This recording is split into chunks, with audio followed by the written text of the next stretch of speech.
markaynu khiyaaliga ka tagno dhaayaha aragtida dhabta ah ee fayow qaran dheeliyay arkaan dhiiftii danyartay arkaan dhuux qubanayay arkaan dhaayaha aragtida fayow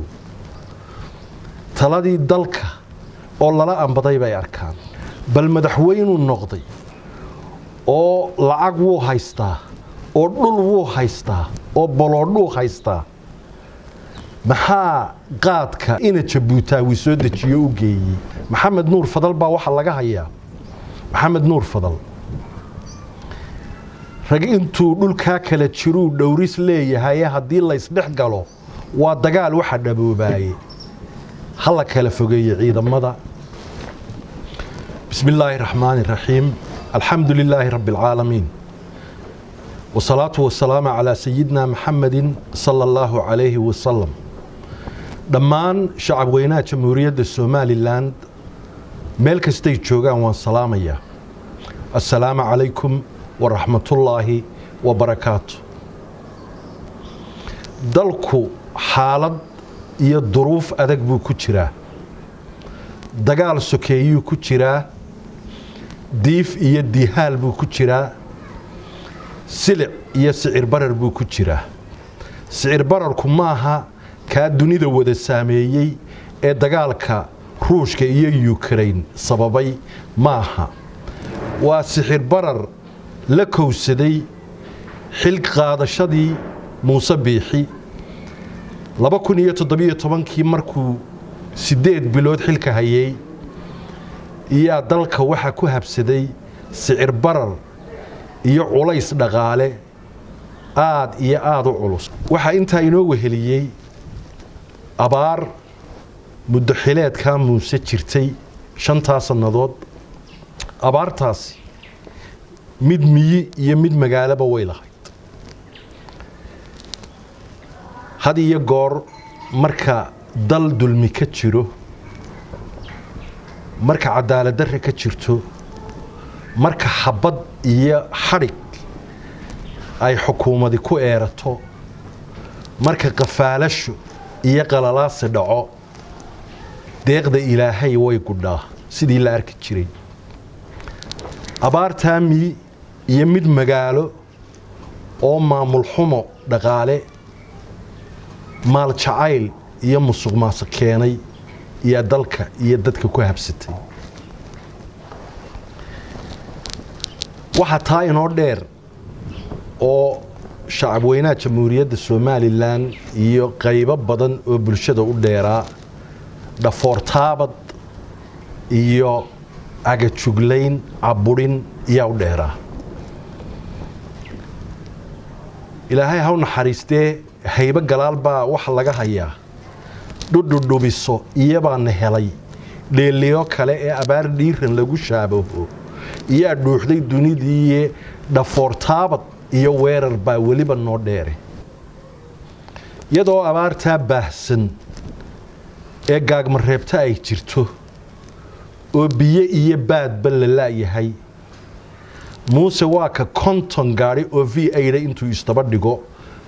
marna ka dagoo yiraahda iga daba gucleeya marna ka dagoo yiraahda dhaantaan ciyaarayaaye EGB iyo sacabka ii garaaca de waxa weeyaan jeeskii ladnaada ma oga jooc ninkii qaba marka muuqaalada la soo saarayo ee shaashada la dhigayo waxa la dul dhigaa heesta dhaayaha aragtida fayow qaranka dhismayay arkaan markaynu khiyaaliga ka tagno dhaayaha aragtida dhabta ah ee fayow qaran dheeliyay arkaan dhiiftii danyartay arkaan dhuux qubanayay arkaan dhaayaha aragtida fayow taladii dalka oo lala ambaday bay arkaan dhaqaalihii ummadda oo lagu joorfalayay arkaan qarannimadii iyo qadiyadii jamhuuriyadda Soomaaliland oo la jaanjaamay bay arkaan dadkii oo la kala qaybiyay bay arkaan dhaayaha aragtida fayow ee dhabtii waxa soo jira bay arkaan Muuse wuxuu arkaa si kale wuxuu arkaa fursad ganacsi buu arkaa share iyo wax la mid u arkaa ummadda jamhuuriyadda Soomaaliland way ka dharagsan tahay sida ay wax u socdaan ninkii loo doortay masiirkii iyo maamulkii iyo mustaqbalkii ummadda in maal jacayl iyo ganacsi inaga ibtileeyo waa mushkilad weyn bal madaxweynu noqday oo lacag wuu haystaa oo dhul wuu haystaa oo boloodhuu haystaa maxaa qaadka reer laascaanood ee ina Jabuuti soo dejiyo u geeyay bal maxaa u geeyay horta saameynta ay arintaasi leedahay nin ragina waa og yahay nacasna loo sheegi maayo waad arkayseen ina Jabuuti oo garnaqsanaya oo waliba aan gobonimada ka tagin waxa kaloo shacabweynuhu maqlay been fariinka Muuse Biixi iyo gogol aan laga heshiin aan laga wada hadlin inuu yiri intuu dad badan soo lugooyay oo mudantii Somaliland halkaasaan idiin bixinaya hadda waa waxaan jirinba waad maqlayseen jaamac garaad Ismaaciil inuu yiri arintaas waxba kama ogin waana arin xaqiiqada iyo runta ka fog magaalada Laascaanood iyo nawaaxigeeda mashaqa ka dhacday dadkii muwaadiniintii walaalaha ahaa ee halka ku dhintay labada geesoodba waan tacsiyadaynaya ilaahay ha u naxariisto kuwii ku dhaawacmayna ilaahay ha boogadhayo oo caafimaad sareecana ha siiyo markay arintaasi Laascaanood ka dhacday Muuse wuu noo yeeray haddaanu asxaabta mucaaradka nahay waxaanu ku wadnay oo filaynay arintaasi kaarkay nagu hayso iyo culayska iyo warwarka ay nagu hayso in ay isagana ku hayso markii ay wafdidii mucaaradku ay halka tageen waxay u tageen nin shidanaaba shidan nin baanaya oo waxna aan qaadanaynin iyar kadib markii shirka aanu ka dareerayna 10kii urur ee waqtigoodii meel ku gaarka ahaa liisankoodii meel ku gaarka ahaa uu dhacay ee 6 bilood ahaa ayuu u yeedhay taasi waxay noo muujisay in aanu xal u jeedin inaanu nabadayn u jeedin iyo xasilooni in uu election games waxaan la yiraahdo ama ciyaarihiisii doorasho ka maquurashada uu wado arinta Laascaanoodna uu u arkaba fursad uu kaga gabado doorashada dadka isbedel doonkii ay doonayaan waxaan cod dheer iyo cod gaaban ku gudbinayaa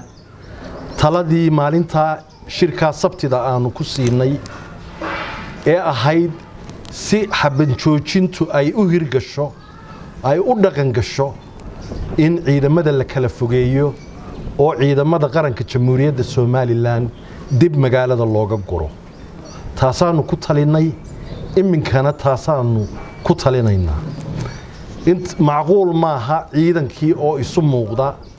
in ay xabad joojini dhaqan galayso allaha u naxariistay maxamed nuur fadal baa waxa laga hayaa maxamed nuur fadal rag intuu dhulka kala jiruu dhowris leeyahay hadii la isdhex galo waa dagaal waxa dhaboobaayay hala kala fogeeyo ciidamada dibna ha loo guro ciidamada qaranka ee magaalada Laascaanood ku sugan reer Laascaanood odayaasha iyo dhammaan bulsho weynta waxaan leeyahay ilaahay ummad walba isaga meel ku dhaqa oo ku beera ilaahay baa Somaliland inagu wada beeray ilaahay baa rixin abti xigto iyo xigaal inaga dhigay ilaahay baa dhiig iyo isku dhaqan inaga dhigay ilaahay baa iskeen baday wax kasta hadaynu sameeyno meel la kala tagi mayno waxaan leeyahay walaalayaal wixii dhacay waa laga kaban karaa waa laga heshiin karaa miiska nabadda aynu isugu nimaadno oo hal la isugu yimaado annagu haddaanu asxaabta mucaaradka nahay inaanu ka soo qayb galno nabadayntaas yaa naga go'an oo aanan muuse idinku eegin rejiimkan muuse wuu tagayaa waqtigiisii wuu dhammaaday border time ama waqti amaaha iyuu ku jiraa walaalayaal inoo kaadiya walaalayaal reer laas aanoodow wax kasta waynu ka heshiin karaayo dad is-aabaynu nahay Somaliland cid idinka xigtaa ma jirto wax kasta waynu ka heshiin karaa laakiin dawladda federaalka ee Soomaaliya aanu ku darsanaynaa oo maamulka la noqonaynaa waxaasi arrin ma aha sababo badan awgood yaanay arrintaasi maangal u ahayn waxaanay maangal ku ahayn dhulka Ilaahay inagu beeray waxaanay maangal ku ahayn dadka wada degan ee walaala ah dad khaasi meel ma degan ee waa la wada degan yahay Somaliland meel la idinka jecel yahay ma jirto adduunka xamar iyo gaalkacyo iyo kismaayo waxba ma yaalaan dhulka aad leedihiin ee aad xaq ku leedihiin waxa jira aan tusaale idinka dhigayaa kurdishku waa qoomiyad 5 milyan afar dal bay ku dhaqan yihiin Turki iyo Iraq iyo Iran iyo Syria ku dhaqan yihiin hoggaan xumo iyo geysay hoggaan xumo dhan walba seejisay marka Somaliland bad idinku leedihiin Somaliland iyo dalkiiniya xuquuqdiinana aad ka helaysaan waxaan ku soo gabagabeynayaa shacab weynaha jamhuuriyadda Somaliland meel kasta uu joogo dhigta taagan walwar iyo walbahaar iyo walaac baa haya waxay ka warwarsan yihiin arinta laas aanood ka socota waxay jecel yihiin dad isku mid ah iyo dal isku mid ah iyo dad walaala ah waxaan salaamayaa oo si gaar ah u salaamayaa saaxiibkay garaad jaamac garaad Ismaaciil waxaan leeyahay la arkee insha Allah bismillaahi kariim inagoo ul iyo diirkeeda la arkee inagoo oo gacmays haysana insha Allah bismillaahi kariim salaamu calaykum wa rahmatullaahi wa barakaatuh ka farxi ehelkaaga asxaabtaada iyo qaraabadaada oo la soo deg abka dahabshiil si aad si fudud lacag ugu dirto marka aad la soo degto applicationka dahabshiil ee aad lacag ka dirayso isticmaal koodka khidmad la'aanta ee Tree Free oo kuu sahlaya in 3 jeer ugu horeeya ee aad lacag dirayso aan wax khidmad ah laga qaadin dahabshiil hawl fudaydiyahaaga maaliyadeed واو اسبوع كيسو في عايز صاحبي wadkeeshi sama ما شاء الله صح ما عادش بسيط waxaan ku shubtay xilmo furan $10 baad ku shuban kartaa 5 baad ku shuban kartaa 15 baad ku shuban kartaa 20 baad ku shuban kartaa سلام عليكم السلام عليكم waxaanu jecelnahay wada jirkeena qoys ahaaneed ha u ogolaanay internet daciifa waqtigeena fiican idinkaga ciyaaro dalba internetka fiberka oo ah mid xawaaro badan isku halayn leh madadaalo badan garaac 818